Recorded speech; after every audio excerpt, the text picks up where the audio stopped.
Gente, boa tarde. Espero que todo mundo esteja me ouvindo bem. Meu nome é Natália e eu tenho 29 anos e eu aceitei o convite do pessoal que está organizando a campanha Precisamos Falar sobre Aborto.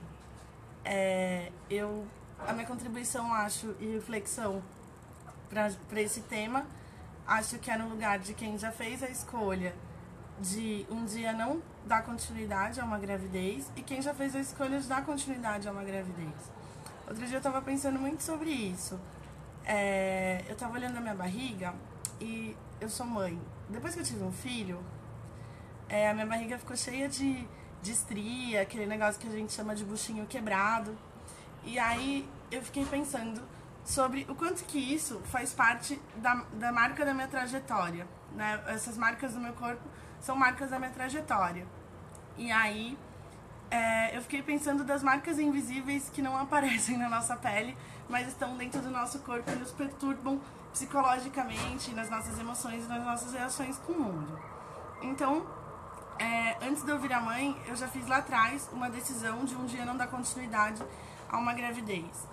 E eu pude fazer de uma maneira privilegiada, numa clínica particular, enfim, que eu não quero entrar em muitos detalhes por questões óbvias, e eu pude ser acolhida e cuidada. O que não quer dizer que foi uma decisão fácil, uma decisão tranquila, porque essa é a marca do emocional, de a gente às vezes entender que a gente não se cuidou naquele período, que a gente colocou numa situação em risco que levou a gente depois a ter que tomar essa decisão, que também nos machuca. Você não acorda um dia e fala, olha, eu vou passar no mercado, vou fazer um aborto e depois vou fazer um piquenique no parque.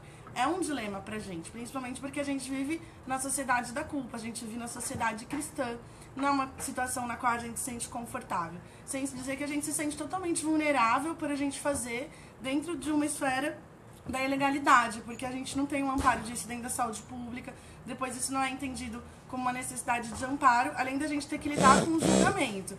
Então a gente tem que, além de fazer escondido, além de ficar com medo de dizer, ficar com medo de morrer, inclusive, porque o procedimento ele é feito ali na ilegalidade, depois ficar com medo de ir no hospital se a gente passar mal, a gente ainda fica com medo de ser julgada, né? E o que não quer dizer que a escolha de ser mãe seja mais fácil. E eu posso dizer isso porque eu também sou mãe. Hoje, quando eu tenho um filho de 3 anos e meio e resolvi dar continuidade a isso, não quer dizer que imediatamente a sociedade se abriu e se acolheu para que a minha maternidade fosse o mais tranquilo possível. Pelo contrário, a sociedade também julga o momento que você tem filho, quando você escolhe ter filho, como deve ser a criação desse seu filho. A sociedade sempre vai responsabilizar a mulher pela educação dessa criança, vai responsabilizar a mulher se essa criança dá ou não certo na vida, né? Todas as vezes que acontece uma coisa grave com alguém, a primeira frase que falam é: onde estava a mãe dessa criança? Porque a sociedade é extremamente machista e não entende que o compartilhamento e cuidado na criação dos filhos é tanto a responsabilidade do pai quanto da mãe. E mais, né, de que essa responsabilidade ela deve ser compartilhada socialmente através de políticas públicas e até de uma sociedade que seja capaz de incluir. Porque uma outra coisa que eu percebi também é o isolamento que eu comecei a passar depois que eu virei mãe. Porque essa sociedade, ela não está aberta para incluir a infância, né? Seja nos espaços públicos, não tem espaço pensado para as crianças, mesmo em lugares pagos, exceto restaurantes mais caros, ou lugares, às vezes você vai no shopping, você tem que pagar pela praça de recreação. Porque nada nessa sociedade é pensado levando em consideração a criança e as especificidades dela.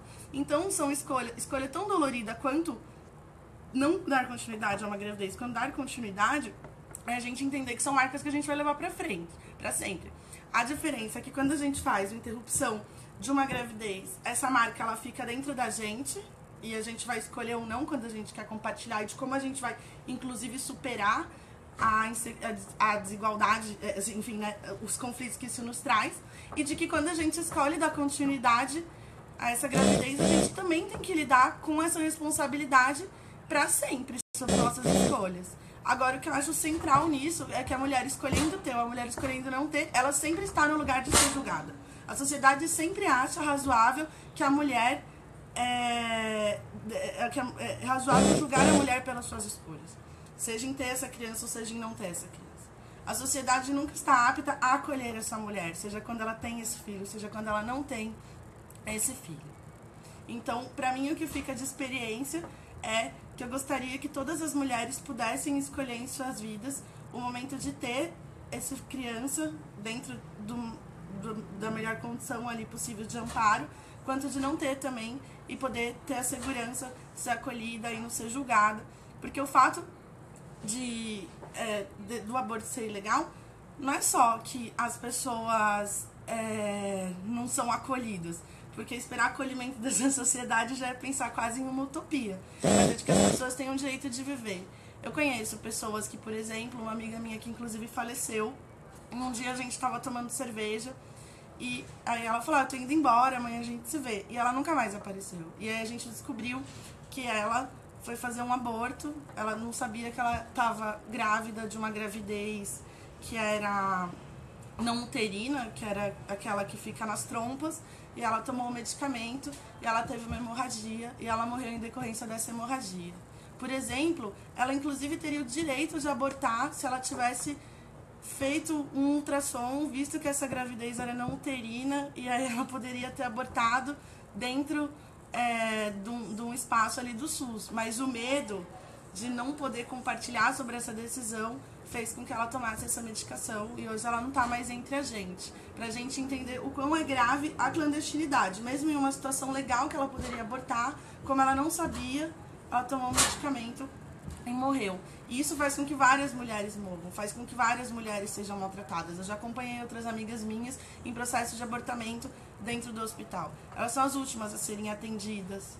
Dificilmente o hospital faz uma curetagem imediata, porque isso pode ajudar essas mulheres a pararem de ter aquela dor, né, do processo de abortamento, que pode inclusive virar uma hemorragia de uma semana, 2.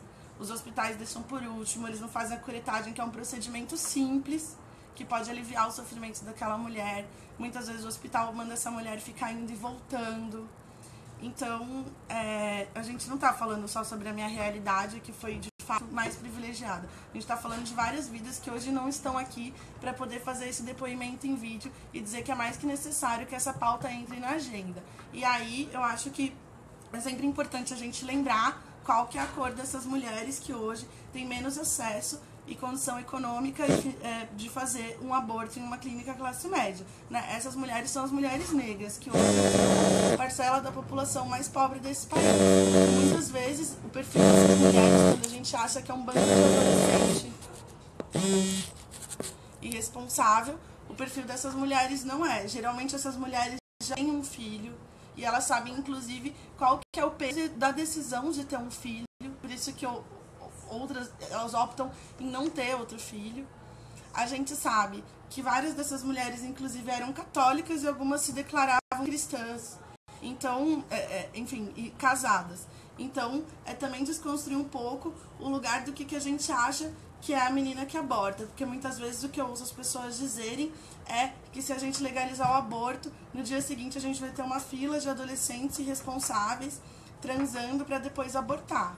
Quando na verdade a gente sabe que o perfil das mulheres que abortam hoje não são predominantemente de adolescentes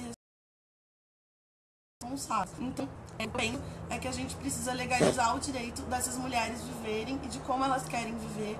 E se elas escolherem não dar continuidade a uma coisa que vai decidir a vida delas para sempre, que elas também possam fazer isso da maneira mais segura, sem serem julgadas, porque com as dores que a gente carrega na nossa vida, só a gente sabe quando a gente deita a cabeça no travesseiro ou quando a gente está naquele momento mais reflexão, sozinho, pensando na vida. Acho que é isso, espero ter contribuído.